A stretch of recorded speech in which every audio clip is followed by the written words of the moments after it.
In pretty much every fantasy universe, whether it's Tolkien's Legendarium, Game of Thrones, or any of the many other fantasy worlds out there, dragons are usually creatures of overwhelming power, flying disasters that breathe fire and leave destruction behind.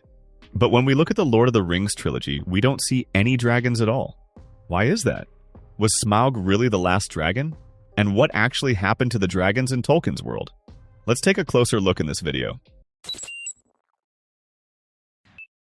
Tolkien's dragons aren't like the ones we usually see in most fantasy settings. Many of them are fully rational creatures, and some can even speak, just like Smaug. And as if thinking and speaking weren't bad enough, during the First Age there was a dragon named Glaurung, who even had mental powers. Quote from the Silmarillion: Glaurung withheld his blast and opened wide his serpent eyes and gazed upon Turin. Without fear, Turin looked into them as he raised up the sword, and straightway he fell under the binding spell of the lidless eyes of the dragon, and was halted moveless. The reason Tolkien's dragons are so different from the traditional dragons we see in other media comes down to their origin. They weren't born naturally. They were made by Morgoth, Sauron's master. Morgoth twisted living creatures and bound evil spirits to them, spirits that followed him in his fall. That's why some dragons could speak, and as we just saw, even cast enchantments. Quote again from the Silmarillion: Then suddenly he spoke by the evil spirit that was in him, saying, Hail, son of Hurin, well met. And this wasn't limited to dragons. Morgoth and Sauron did the same thing with werewolves, vampires, and even some of the leaders among the orcs. Just a quick disclaimer. For anyone who might not remember, Morgoth was also called Melkor. That detail matters for the quotes that follow. Quoting Morgoth's ring, Melkor could not create an independent species, but had immense powers of corruption and distortion of those that came into his power. But always among them, as special servants and spies of Melkor, and as leaders, there must have been numerous corrupted minor spirits who assumed similar bodily shapes. And back in the Silmarillion, we see this stated explicitly. Therefore an army was sent against him under the command of Sauron, and Sauron brought werewolves, fell beasts inhabited by dreadful spirits that he had imprisoned in their bodies. It's no coincidence that the beings of the First Age are on a completely different level compared to those of the Third.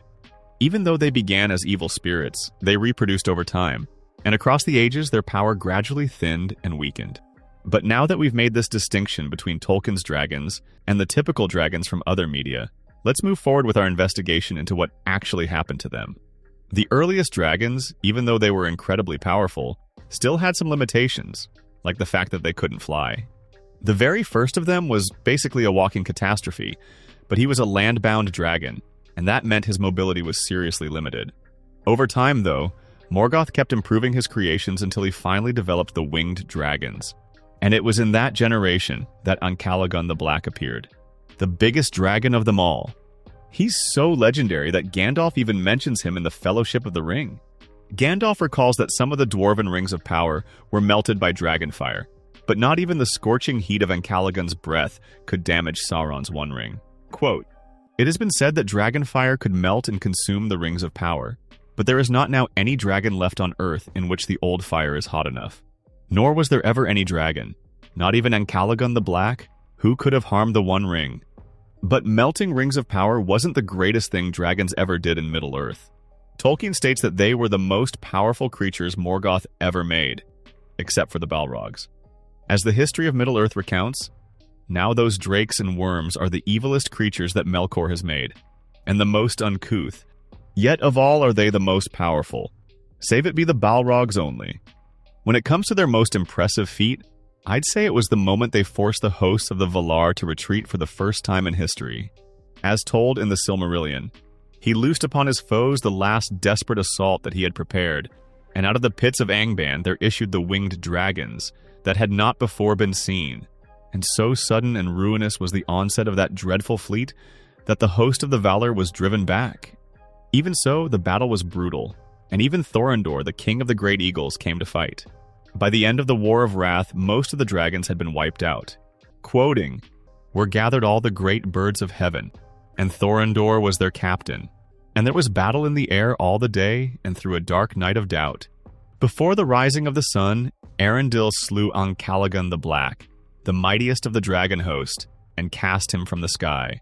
Then the sun rose, and the host of the Valar prevailed, and well nigh all the dragons were destroyed.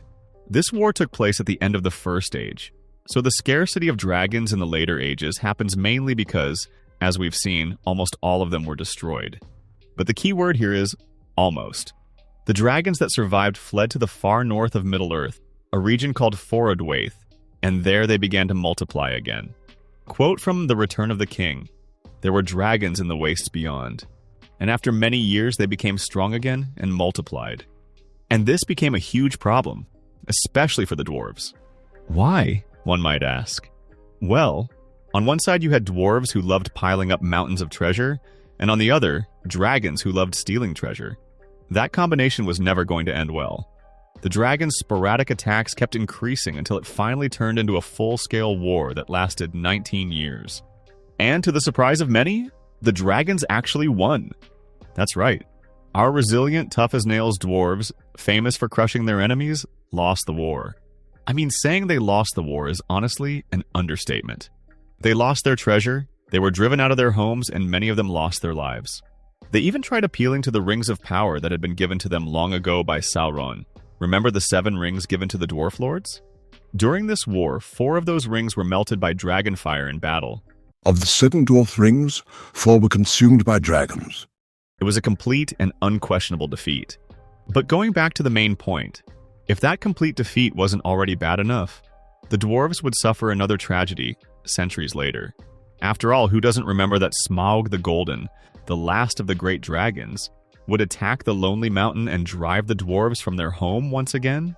Indeed, my friends, in the Third Age, the dragons pretty much did whatever they wanted with the dwarves.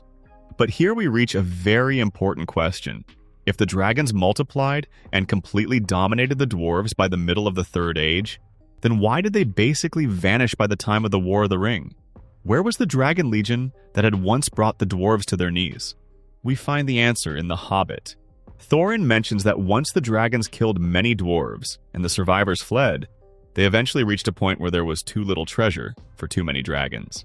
Quoting, "There were lots of dragons in the north in those days, and gold was probably getting scarce up there, with the dwarves flying south or getting killed, and all the general waste and destruction that dragons make, going from bad to worse. There was a most specially greedy, strong, and wicked worm called Smaug. This was the beginning of the dragons' decline. They started fighting each other fiercely over the last remaining hoards of gold. The weaker ones were either killed or fled to distant lands. Only a few survived in the known world. Tolkien gives special attention to the stories of the 2 last great dragons of his legendarium, Scatha and Smaug. Scatha was the first to fall, slain by the ancestors of the people of Rohan. He was caught in a carefully planned ambush. As The Return of the King tells us, many lords and warriors and many fair and valiant women are named in the songs of Rohan that still remember the north. From they tell that he slew Scatha, the great dragon of Ered Mithrin. Smaug, as all of you know, met his end at the hands of Bard, who struck the hollow of Smaug's left breast with a black arrow. One interesting thing to notice is that it wasn't the dwarves, or even the elves, who brought an end to the last great dragons of the Third Age. It was the race of men. Besides, of course, the dragons' internal conflicts, which were essential to their decline as a species. After all, no matter how powerful a dragon may be, it's still far easier to ambush a single one than to face an entire legion of them. With the deaths of Scatha and Smaug, the era of the great dragons came to an end. But that doesn't mean the species went extinct. In Letter 144, Tolkien confirms that smaller and weakened versions of dragons survived even after Sauron's downfall.